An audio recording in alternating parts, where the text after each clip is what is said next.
Good morning, everyone. We'll give everyone just a minute to settle in. We've got some house cleaning in the chat. If you could go ahead and take a chance to read that.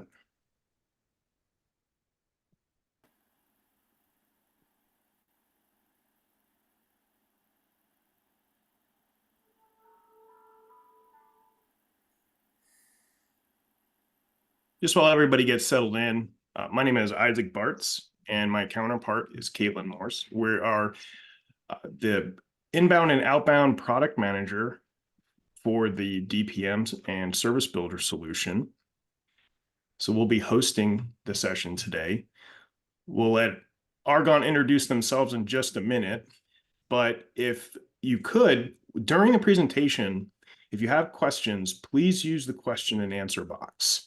We'll be monitoring that, and then you can use the chat for more of a generic chat during the session. So again, my name is Isaac Bartz. I'm dialing in from Northwest Arkansas. Caitlin? Hi, I just put in the chat. Thought I'd help get that kicked off. I'm coming to you from Pennsylvania, very close to Hershey, if you're familiar with Hershey chocolate and Hershey Park.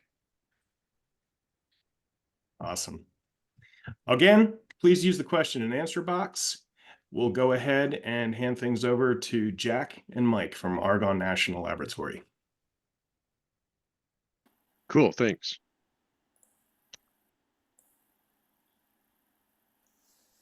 Good morning, everybody. I'm Jack Schmidt. I've been with Argonne since 2013 in the service management department. I'm responsible for making sure all of our ITIL processes work together. And I'm also the process owner currently for change, configuration management, asset management, and a couple other things while we get through some projects. I also chair the National Lab DOE ServiceNow community practice where the DOE National Lab reps get together and we discuss issues in building out solutions using ServiceNow. Mike? Okay. Yeah. Yes, I'm Mike Kukla. I work with Jack at Argonne National Labs. My primary focus is process owner and manager for service level management and incident manager at Argonne. I'm also an ITIL V3 expert and ITIL V4 managing professional. Been at the lab since 2016 and kind of in a humorous way, Jack and I met years before we worked at Argonne as part of ITIL process meetings. So, you know, processes brought us back together as friends. So.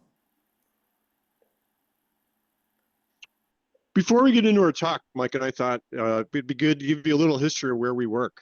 So Argonne National Lab was one of the first DOE labs. It was formed in 1946, and it was primary focus was to develop peaceful uses for nuclear power. Today, Argonne is a premier multi-purpose lab with initiatives ranging from clean energy to hard X-ray sciences hosted at our many on-site research facilities. In 2013, the lab operations IT division selected ServiceNow as our ITSM platform to ensure that IT aligned with the needs of the business. Now, with more than 3,400 employees and 1,400 scientists, lab operations uses the ServiceNow platform to deliver offerings that range from HR to facilities to finance. One of our early goals was to provide our customers with a service-based Amazon-like experience.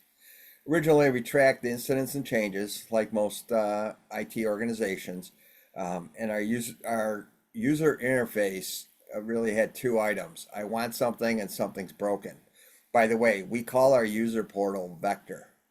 In 2021, we focused on standing up ServiceNow Service Portal and to build our catalog items and how-to guides to help our scientists and employees get their job done. We updated our process by requesting new catalog items, and we worked with the development teams to get them built out and added to the catalog. We even created a survey around the Vector experience so users could give us feedback on our portal. Since we started this effort, we created or updated numerous catalog items, but something was missing. Are we delivering what our customers want and need? It's an age-old question service management tries to solve. To address this question, we created a service delivery governance board with representatives from across lab operations to help manage the service. We even made it a role requiring training in our HR system. We then took advantage of the Swiss Army knife set of tools from ServiceNow, service portfolio management to define services and offerings, performance analytics and reports for building dashboards. But sadly, there's nothing that gets you started out of the box around service management. And then there's surveys for measuring customer satisfaction, but those examples lean more toward how did the service desk technician help you versus are you really delivering on the service? To better track the work we were doing, we updated our incident forms so service providers could associate services and offerings to incidents. And we customized our ITMs and SC task forms to help build a custom relationship between catalog items and services, because at the time they didn't exist. Mike. Our trip down the rabbit hole started by initiating our goal to implement what we call and ITIL calls service level management. But we felt very late for an important date. A number of years ago, we were a traditional IT organization with undefined service portfolio and ad hoc organization unique reporting. We felt mad as hatters. Since that time, in the smaller early stage, we had focused on defining our services and service offerings, along with gathering data through populating service information on tickets. This is a phase that we had been at for quite some time. We now look to DPM to take us to that taller state where we manage our KPIs and SLAs based on services and common format reporting, then on to continual and process maturity. It is important to note that our growth will be an ongoing iterative process. At this time, our service portfolio spans across nine of the lab's business-focused departments, which can be stated as the non-scientific part of our organization. We have 96 services, of which 38 are from the IT organization. Of the 354 service offerings, 73 are from IT. We also followed a standard definition for these items, with services being those actions which provide value to our customers, otherwise known as business services, or services which support the business service, known as technical services. Service offerings provide a lower level of detail which define the related service and is the lowest level we report services to. The mechanism to request these services are through service requests, of which we currently have 287, and they are executed through our service portal known as Vector. But note, we currently have more service offerings than service requests, and in some cases we have multiple requests for a given service offering. You will see reference in our presentation on the need to focus on our request catalog items. I constantly ask our service owners and service managers, how do your customers request your services? Below the service-related item numbers is an example of one of our service structures existing today for our AV organization. Remember that of these 287 requests, 53 are called record producers. Remember that term for the future and its impact on DPM. Mike, Argonne has certainly done a lot of work in this space. So while you continue, I'm going to launch a poll for the audience just to kind of get an idea of where everybody else is in their journey. Back to you, Mike. Okay. And actually, before we get too much further, I was wondering, I've actually gotten this question a couple of times recently around getting buy-in across an organization around what a service is and what goes into that definition, along with the offerings. How did you guys get buy-in? And also, how did you come to the framework that you were using to capture some of that key information? Could you talk a little bit about your experience with that? Yes. Well, one of the things we did was we actually made the service and service offering fields required on an incident. This helped us in our run operations reporting because in traditional IT, the concept of a service is a challenge. because we typically think in what can be termed as configuration items or system names. So we really made it a major effort, and we've actually gone through multiple iterations of our service portfolio of what a service is, what our service offerings are. So that's where that iterative process comes in.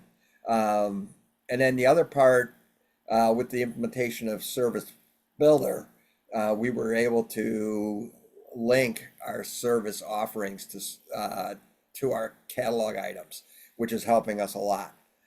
So it's kind of, getting buy-in through mandate. So, and it's starting to change the mindset, because it's in the IT world, it's more of a challenge. In the other parts of our lab operations or business functions, I think they understand that concept better because that's how they talk on a daily basis.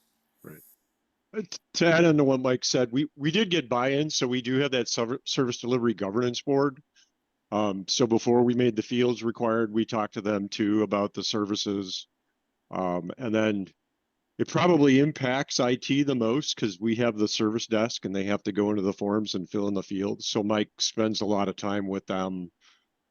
If anybody comes up with a new service in the offerings, making sure they're aware of what they are and what they represent.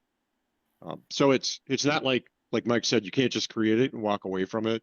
And we've evolved our services numerous times. The tool is really flexible, so you can change that kind of stuff and not, impact old data. So don't be afraid of the change, I guess.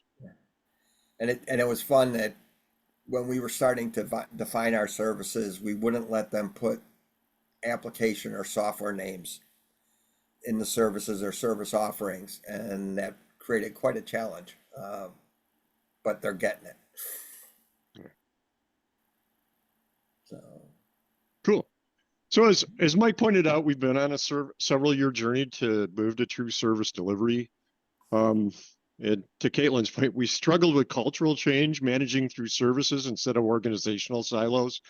I think everybody faces that. And then how do we display our service grouping? So in other words, what's our taxonomy? That was something we struggled with a lot. We couldn't get service owners to use service portfolio management. They found the module clunky and very confusing. And then to get data from catalog items, we had to ask service owners to manually add service information to catalog items. They weren't really thrilled with that extra step. And then the custom reports and dashboards we built, the service owners stopped using them. They said that it was hard to understand the data. And from Mike and my standpoint, it was really hard to maintain. And then we wound up exporting data into Excel spreadsheets. And when you're trying to display that, you couldn't show the backend data. And then when we're showing the information to scientists, they want to see the backend data. So they weren't really happy. We didn't have a way to drill into the things. And our service owners complained that we gave them a Swiss Army knife set of tools. They didn't like trying to remember where they had to bounce around inside of ServiceNow to see the thing they needed to see. So all of these issues drove us to investing in DPM and Service Builder to provide an easy to use interface for managing service delivery information. And so service owners had one view to see how well their services were doing.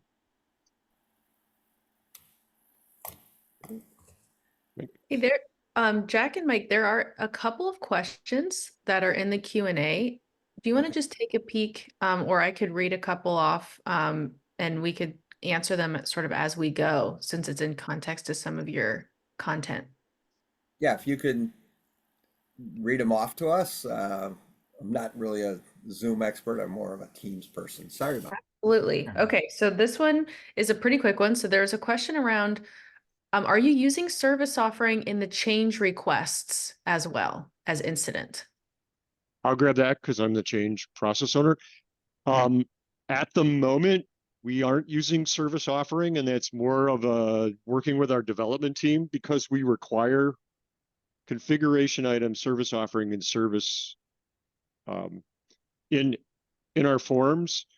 It's a custom change to the way change works right now, so we want to do that. It's in the development queue, but it's not there yet. But the service owners are actually asking for that capability besides just having a config item. Okay, great. And then the next question is, it's kind of more of a comment around, requiring a service or offering in the incident form itself, is bold, because there has to be a lot of confidence that you have your services defined enough to cover every type of incident. Could you talk a little bit about that? Like maybe explain when you felt confident in requiring that on the form, and if there are still, ways that you're evolving your, services as well. And I think this goes back to that iterative process on defining those services and service offerings. Um, we really, it was probably through the second major rehaul of our service portfolio in the IT space um, that we decided to make that change. And actually, one of the things that brought to us was the ability to um, mature our service portfolio, because now we weren't just talking about services, they were requiring the use of it. And we're probably on our third generation of our service portfolio in IT with some major review and overhaul. So, and one of the things that's important is that the service portfolio isn't a one and done. It's one that keeps maturing. And we kind of did it as we wanted to drive the fact that we need to start thinking in terms of services for the fact of reporting. And it was actually kind of interesting outside of the IT space in the what we call lab operations space. One of the delivery managers there made the point that they went through a reorg, and by the fact that they were talking in services, not system names or unique characteristic names for CIs, they were able to make that transition with reporting easier. Well, and to that point, we knew the services weren't probably completely in detail, but Mike went with the service owners.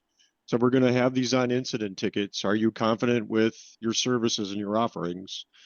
When they said yes, at least in the IT organization, then we flipped the switch, and Mike meets regularly with the service owners and the service desk to make sure that we have the classifications correctly, if people know how to use the services and things. What we found is by forcing the service in the service offering, instead of making them optional, then you have to make a choice. So then we can discuss, is it the right choice? When it's blank, then you spend all your time going, who should it, which service should it have been? Now we can actually look at the services and say, what do we make the right decision here? Do we got to clean things up? Do we got to make more choices and stuff? So we found it pushed us forward by making it required.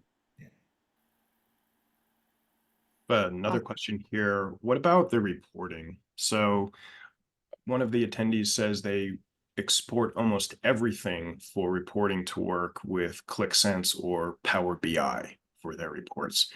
So with Argonne, how well is the ServiceNow reporting interface accepted?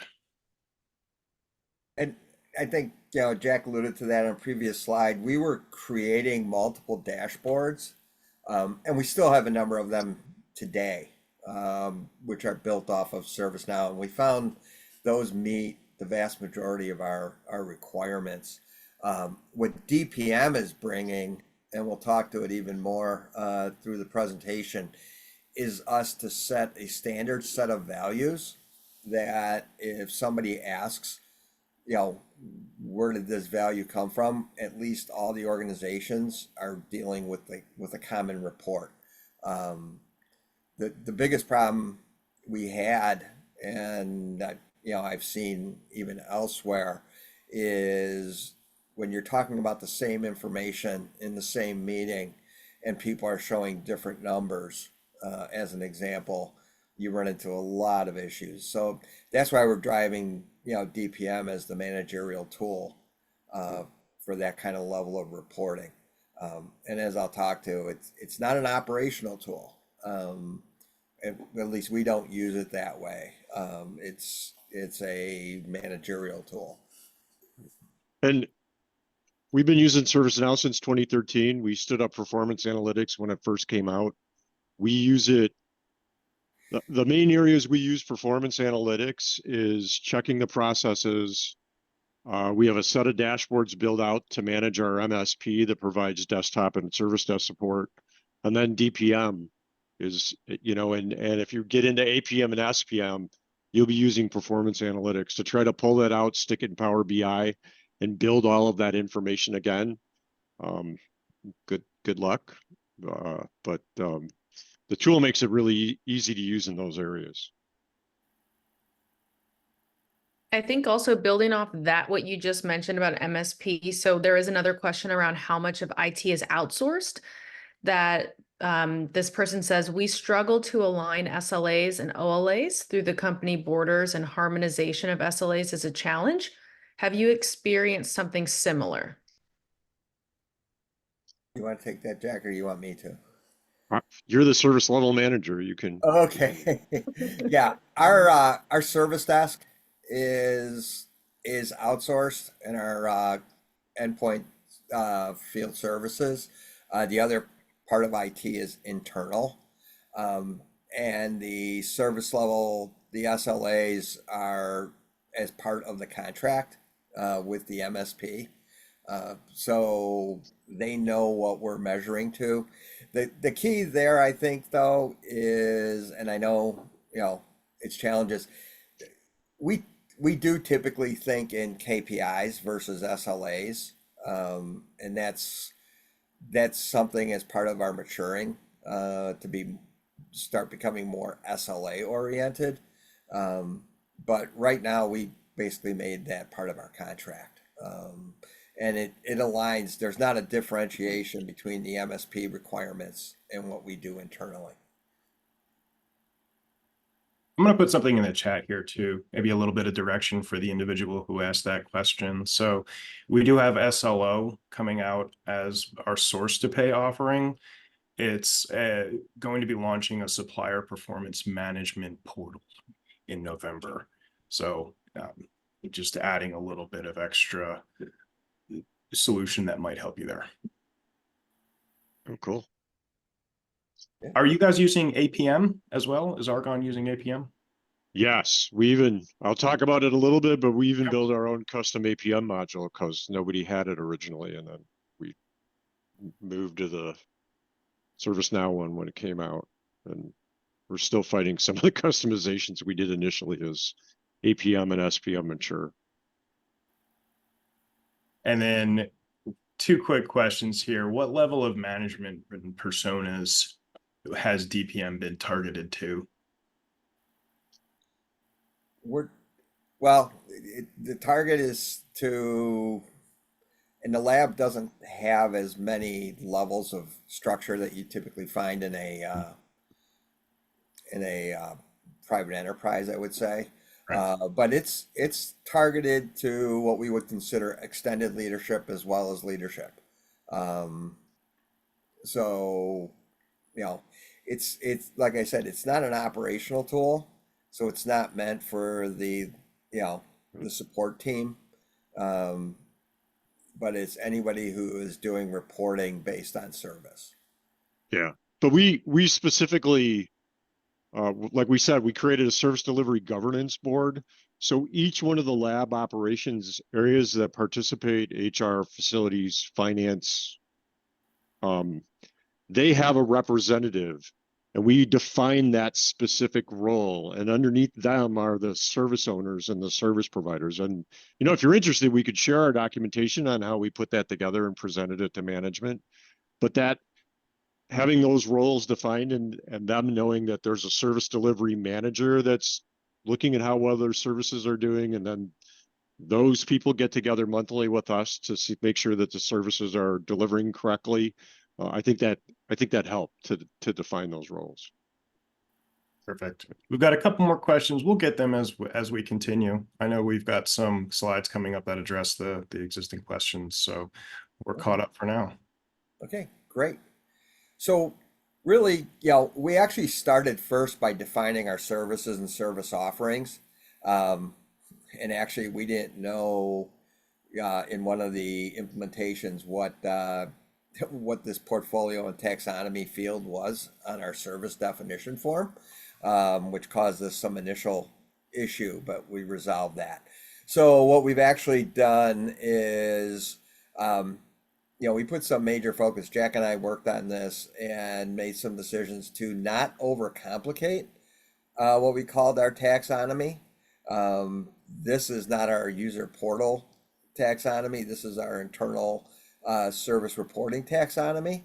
And we defined basically separating our DPM reporting aspects based on portfolio, which is lab operations. And I may have made reference before as kind of our business functionality to align with more corporate functions like you're seeing here with human resources and communications and IT's in there and quality, so forth and so on.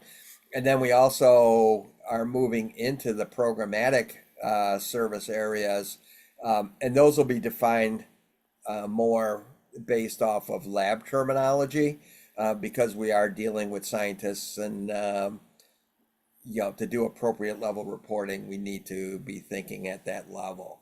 But that's how we built out our taxonomy and actually separated our portfolio reporting. But right now, we don't feel a separate portfolio is appropriate at the scientific level for each area of the lab, even though we do science for multiple different types of science. Okay. One of our earlier challenges that we were defining our services through what would be considered an impossible process.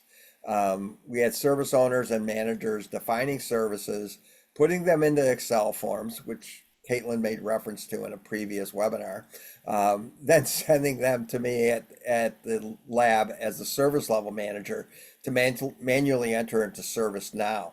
This was a slow process, which really had multiple bottlenecks at multiple points.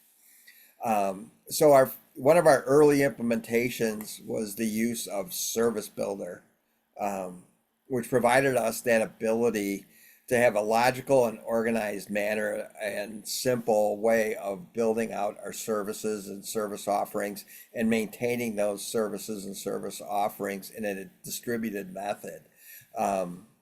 And we basically use the roles, standard roles within ServiceNow to control that. As a note, during and after implementation, evidence showed that the service owners and the delegates embraced the use of the tool. They did not like the previous method because it was slow and cumbersome.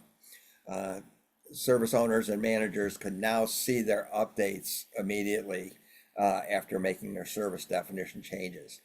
I want to give a plug here now that I strongly recommend if you see any related office hours or webinars related to Service Builder or DPM, that you attend those because they're great discussion points and presentation points for using the tool, especially as it matures. So, Jack? Nice, Mike. And why did we move to DPM?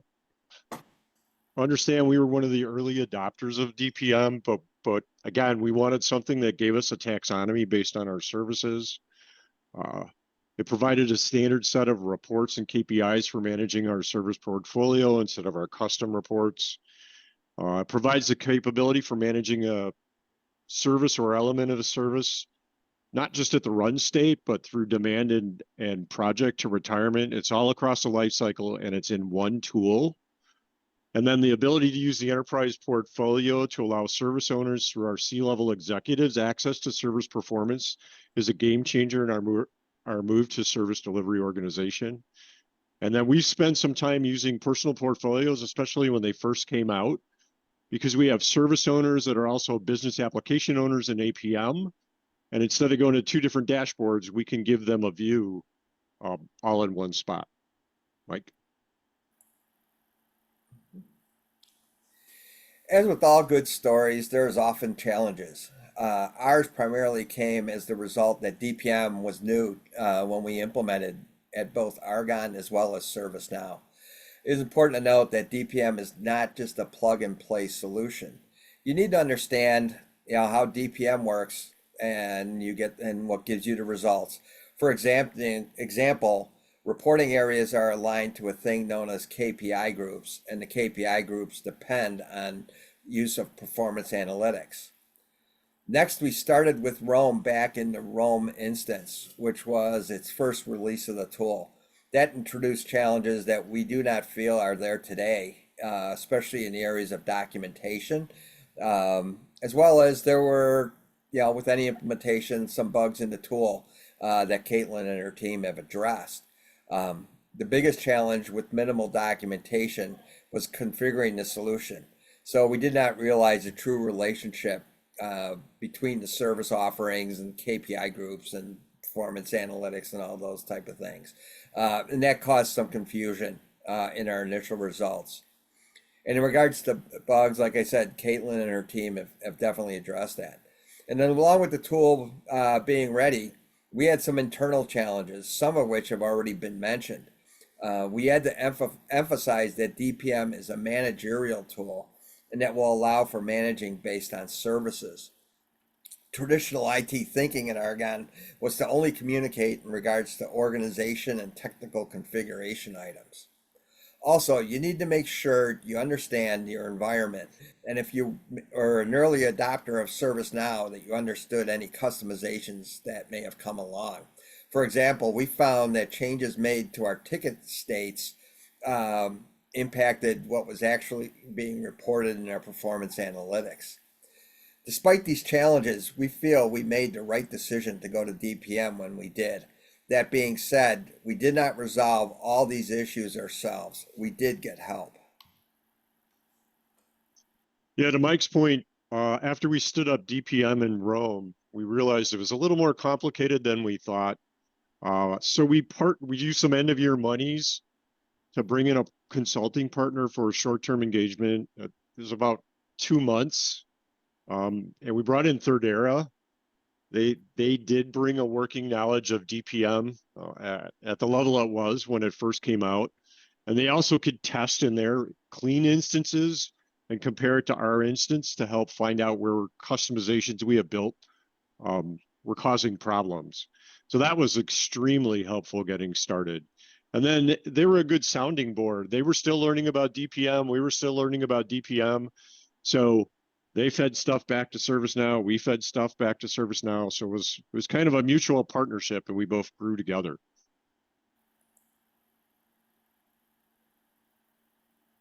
There are a couple of outstanding issues that we ran into with DPM. So you can't link record producers to service offerings.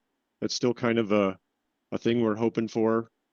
And then initially, when we related a service offering to a catalog item, they started to disappear from the portal, and we didn't know that. But then somebody, one of the service providers would call and say, "Where did my catalog item go?" And Mike and I scratched our heads. And early on, and it depends on what version of ServiceNow you're running, but you either had to set the subscribers on an offering or you had to set the available for on a catalog item. If both of them were blank, then the catalog item disappeared. In Service Builder, every time you go into Service Builder, even if you're just looking something up, be careful because you'll wind up with a draft version. So you got to watch over those draft versions and keep them clean. And then in DPM, and there's been a lot of work around this, but the numbers by default are averages over a specific date range. You can set this, but whatever you pick, make sure you let your service owners know the way you're going and what they're seeing. And then some of the original KPI reports said not configured yet, and there was no content. And we were confused by that because we thought we had everything running right. Well, it turns out another customization bit us. We had gone through security audit with ServiceNow, and they came back and said, oh, you should change the job that all your the account that all your jobs run under to something different. By default, it comes as sysadmin. Change it to something else like job admin. So we had done that. Well, our developers had done that. Not everybody that was like a business owner in the tool knew that. So once we set the right permissions on the jobs that we're running, we actually started seeing data, but that confused us for a little bit about what was going on there. So, and then also remember when you make changes in DPM, like Mike said, it's not an operational instant data tool. So the jobs have to run overnight a lot of times for data to appear. And there's more documentation from Caitlin's team on what's an instant change versus what has to take overnight. Next slide. And then this is to the question on CSDM. We started with CSDM 2 and trying to align to that, but the common service data model has evolved a lot over the last year. So along with DPM and using APM and maturing our configuration database, we've been growing along with the common service data model. So like we said, started in 2013, we made a bunch of customizations. We initially built our own APM versions so we could track end of life tools. So initially APM was owned by our developers, not by enterprise architecture. Our, what are we calling it now? APM Reboot 2 that we're going through this year is moving it out of the developers' hands into the enterprise architecture hands, and trying to align with CSDM 4, because we found out across the board, not just in DPM, but in like SPM, that if we didn't align with this, we're not seeing data. So we have to make sure that our CMDB is set up correctly. We're defining our application services correctly. We're defining our capabilities correctly, and we're building the right linkage between the different elements. Couple of questions here. So did your reassignment count increase when you introduced service offerings? Yes, because it wasn't so much service offerings. They were in conjunction, and Mike can jump in on this too. We started using the support group on the CMDB. So on configurations item, you can set a support group, you can set a change group, and you can set an approval group. You set the support group, then any ticket form, like your incident form, when you put that CI in, it'll set the support group. It'll default who that support group should go to. So we had to build logic that if you filled in a CI and you filled in a service offering, or you filled in a service, which one of those drove the support group routing? And we didn't get it right the first time. We played with that a few times. And we have to keep telling the service desk that's a recommendation. You still have to read the ticket. Don't just put in your service offering configuration item and then hit deliver. You're tier 1, read the ticket, make sure it's right. You might want to change it. Those are recommendations. So we did initially see some reassignment counts where it went out, and then people get mad and send it tier 2 and send it back to the service desk going, hey, this isn't our ticket. You could do this. So Thank you. We got a question from Mike. Did you drop measuring availability of applications and move to availability of tech and business services? What it's interesting you bring that up, because that's one of the more recent implemented requests, actually from our chief operating officer at the lab. We're reporting availability based off of service, which is tied to outages, which we're tying to our major incident management functionality from ServiceNow. So yeah, we are doing that shift. Even though it is still tied to the CI, we're not reporting in DPM, at least on that. We have that information because the CI helps drive what service it's related to, as the CSDM shows. But yes, outage availability is based off of service, and that's how we report it as part of DPM. Anything else? What's your experience been with the DPM workspace? Has that been openly accepted? Has it been easy to navigate? There's a question out there from the audience. What's your experience has been like with the DPM workspace itself? I think we cover that in slides, or Mike, you can cheat and tell them ahead of time. Yeah, Uh, we can save that. I'll save it. we'll save it, and if we don't answer it at the end, we'll emphasize that point. Okay.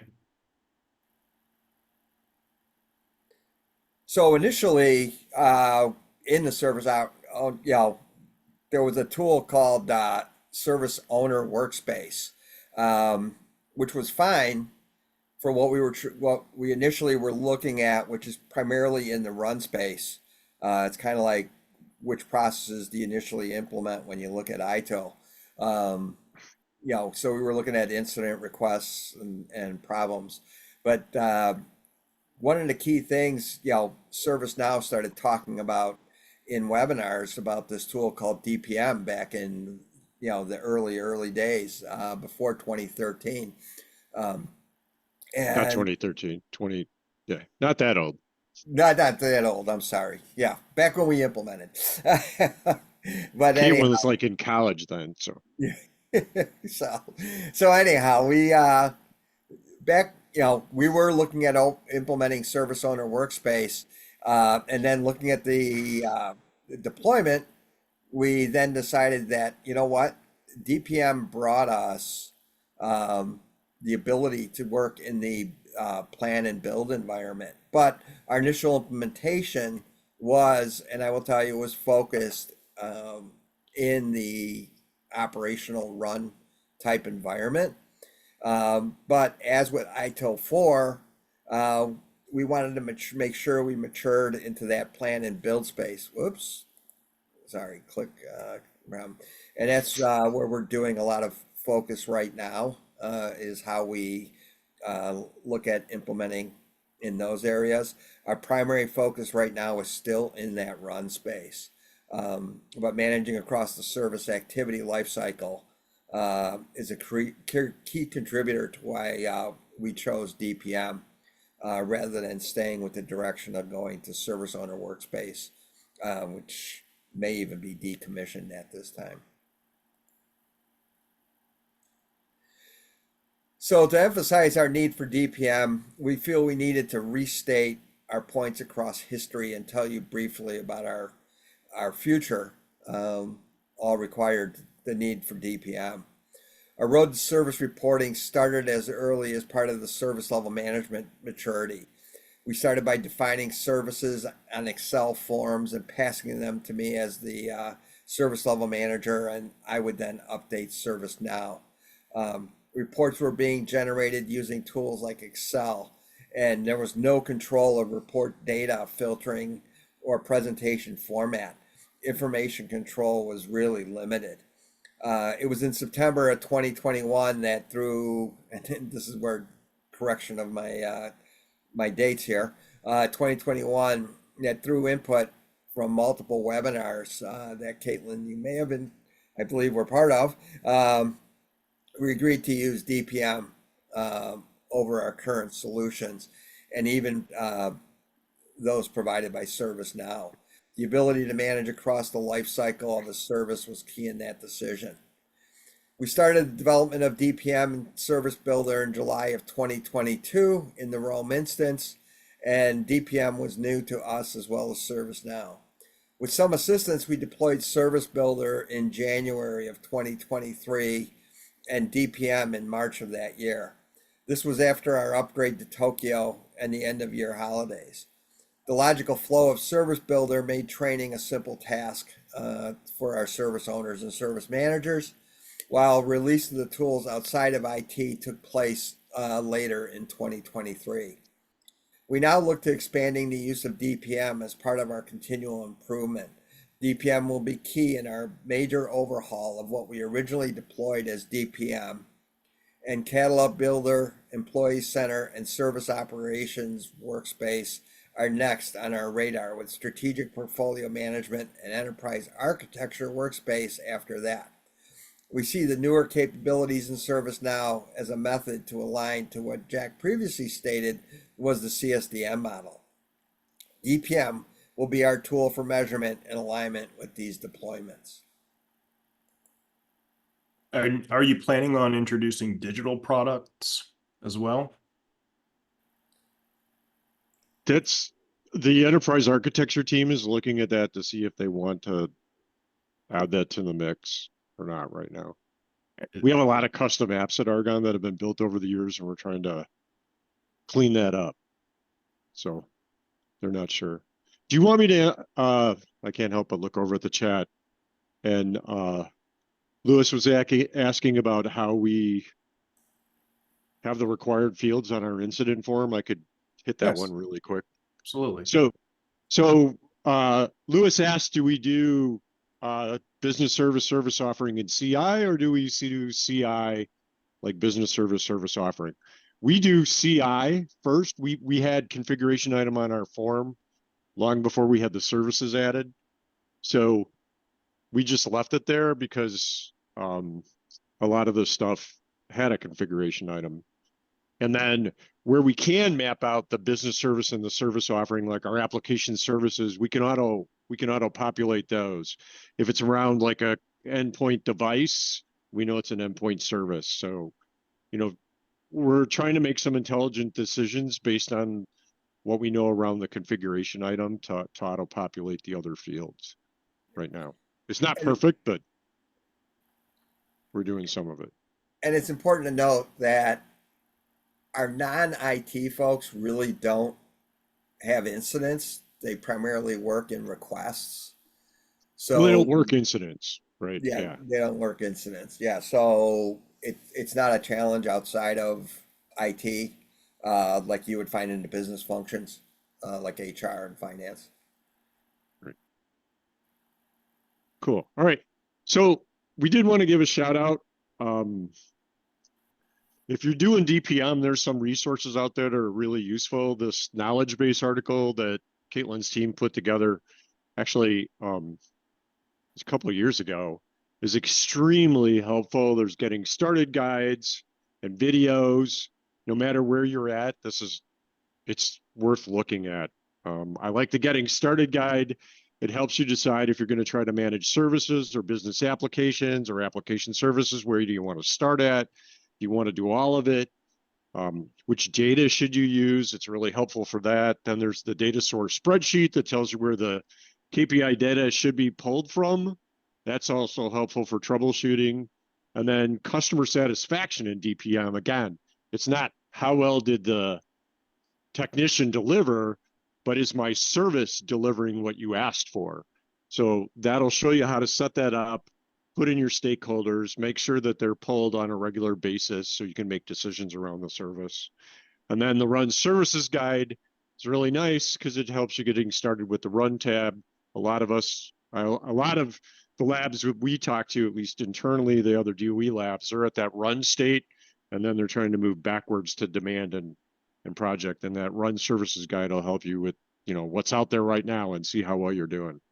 And then one of my favorites, and again, it's a little bit dated, but the digital portfolio management and CSDM overview that was done by Mark Bodman and Caitlin Morse is a really good video to give you an overview of how this is all being put together and where it's going. Yeah. In the early stages of DPM development, we realized that showing some of the content would introduce confusion. Unfortunately, at that time, the only answer was to use UI Builder, which is not an easy tool for those of us that have tried. But ServiceNow provided us some configuration tools. After our upgrade to Tokyo, then Vancouver, we were excited to discover an administration function in DPM, which allows us to update the view of our managers. Recently, we have made note, and once again, talking back to office hours for DPM was just presented. ServiceNow has released Admin Center, which is very helpful in configuring the tool for use Because at go live, we left things as it, just, our process was don't change anything, go live with what ServiceNow is providing. But Admin Center is going to provide us the capability to make some of the modifications that we wanted to make in a much easier way than using UI Builder. Yeah, and then we've said it a bunch of times, performance analytics is key to DPM. We highly recommend you take the Performance Analytics Essentials class, which is free from ServiceNow, or you can pay for the Performance Analytics Fundamentals class, which is like 2.5 days. We are always looking at the scores for this indicator to make sure that we've got data there and to check the data that's there. So it's a really great way to troubleshoot your data if your numbers don't look right once you stand up DPM. So did we deliver? We really think we did. We were going to call this slide "Go Ask Alice," but that's a Jefferson Airplane reference and not Lewis Carroll. So from an alignment standpoint, we finally have a view showing our service taxonomy. From a little overhead standpoint, service owners have embraced Service Builder as a way to update their information and to share their data in DPM. They now go into DPM as the place to go for their service information. Mike and I meet with our service delivery managers, the SDG members, monthly, separately from the month altogether meeting, and we always bring up DPM as the starting point on how things are going. The data is intuitive, right? So your KPI groups are across the board. Everybody knows what we're looking at. So we're not building custom reports for different organizations. From a cultural change perspective, it's helped us shift from organizational to more understanding of services across the lab operations environment. And then from an enterprise strategic view, the capabilities in DPM in parallel with the capabilities from SPM, they just link together basically. I mean, they give you that holistic view all the way across. So we think DPM's delivered for us. And then Mike? Yeah. After the long wait for a simple solution to managerial performance of the services, our CIO was actually very excited and said, "This is what I've been waiting for." Our new Chief Operating Officer for the lab is also asking for standard reporting for lab organization. This has introduced some new work for Jack and I, but it's not totally with DPM, but in improving service performance to our customers. We do not see this implementation as a one and done effort. We are currently on the Vancouver release of ServiceNow, and DPM is a key part of our continual improvement efforts, including the maturing of our KPIs, service unique SLAs, and maturing DPM use beyond run. We will also need to focus on aligning stakeholders to services and ensuring there's a formal method to request business services. When in doubt, we are directing the creation of request catalog items to each business-related service offering. We do not see what we called out as challenges or referred to as regrets. This is our roadmap for now and into the future. And we thank you very much and are ready to answer any other questions, hopefully. Thank you. That was really, really helpful. We had a lot of chatter. There's a few questions still out there. So I'll go ahead and start with some of them. What is the highest level of portfolio you've defined underneath your taxonomies? So we actually use the portfolio to differentiate, as I showed on the one slide, between lab operations, which would be considered our corporate type functions, HR, finance, IT, and then now we're breaking it apart because the lab is divided based on sciences at a second level portfolio as the programmatics, which is probably a research areas for science. Yeah. So that's the level we're currently at. We do realize that if that programmatic area gets more complex, we may have to differentiate portfolios based off of the individual scientific areas. But for now, that's the level we went at the portfolio. And then we worked very hard to try to keep the taxonomy simple, because there's a constant push to want to make that organizational. And we try to explain, because like any organization, reorg is common.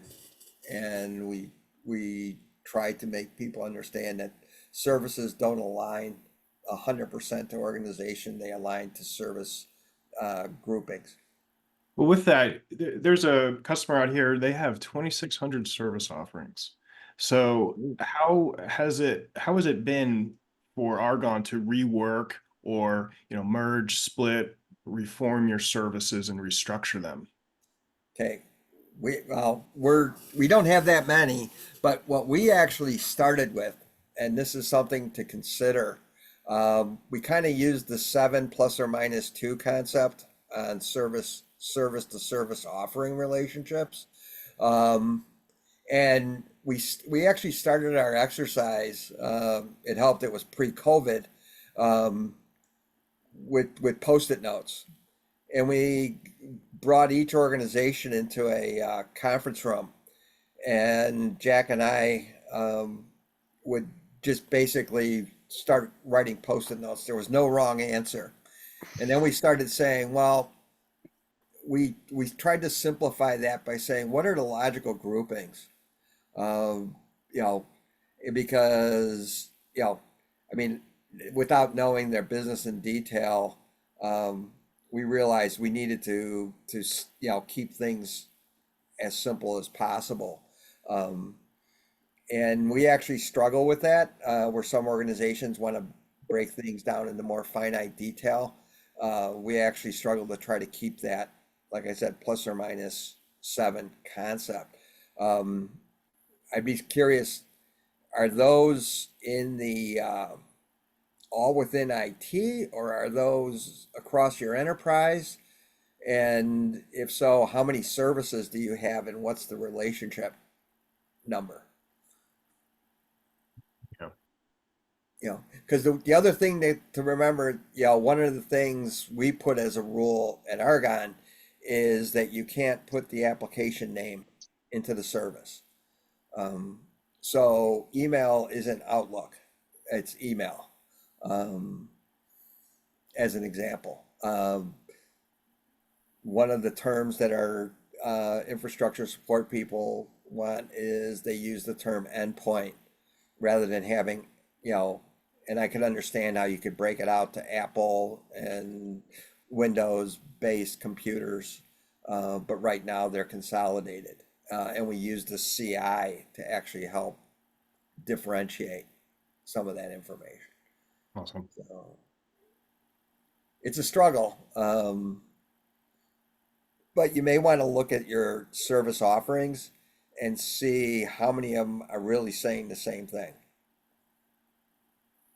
Just as a thought. Time for a few more questions here. Did you find it difficult to define or even find your owners of business services and certain taxonomy groups? We actually, when we started out, with the CIO support and lab operations, the service owners are our top level leadership within IT, and we've carried that forward into our other lab operations areas. So they're the end decision makers. Let's to say it that way. And then the service offering, and then we have service managers, which are that next level of leaders or managers to help, and those are the people responsible to go to a RACI type format. The service owner is accountable, where the service manager is responsible. And those, I call those the worker managers. And we've carried that into the lab operations areas as well. Because, kind of following a standard definition is the service owner owns what goes on in that for that service and is the final one that the lab director is going to go to if there's an issue. We are at time. We can certainly stay for a few more minutes if that's okay with you, Mike and Jack, or if you do have a stop, we can go ahead and Oh. leave it there. I got to drop. I got to run a ITAM meeting across the National Labs, but I could stay for a few thanks. extra minutes if there's a couple other questions. Thank you, Michael. So yeah, are you using the resource management features? Not No. fully. I'll grab that one. We're not Yeah. fully using it. Actually, one of the programmatic areas uses it for their project management because they're the accelerator. So they use it to manage the project of taking the accelerator down, upgrading it, and then standing it back up. The lab is not really good at resource management, to be honest. So we've looked at it, but we haven't really embraced it. Did you find that once your users were managing and looking at DPM, did they begin to appreciate the CSDM more and actually help you keep your services maintained more efficiently? Oh, that's like I said, we're still dealing with cultural change on some of that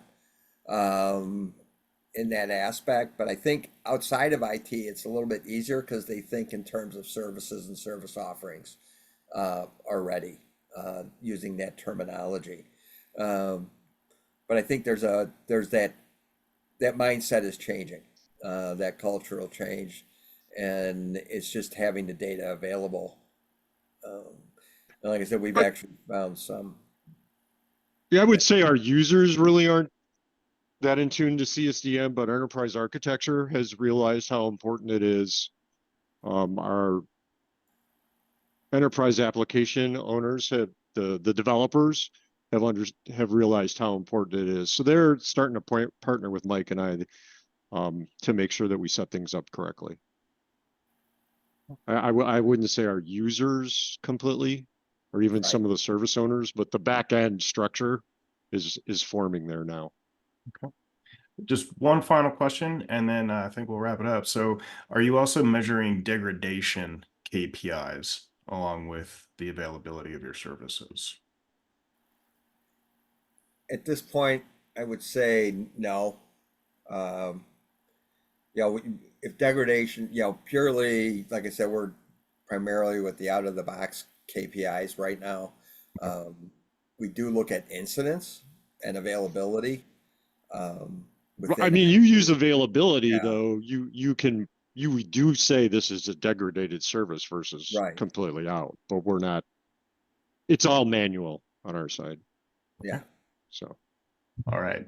Think we're caught up. We'll catch up later, and we'll send a follow-up email out to everyone that registered with some resources. We definitely have some great resources to share in addition to what Argonne has presented. So thank you everyone for attending. Mike, Jack, thank you so much for your help and Take care. your story here. Okay. Thank you. Take care now. Bye. Bye.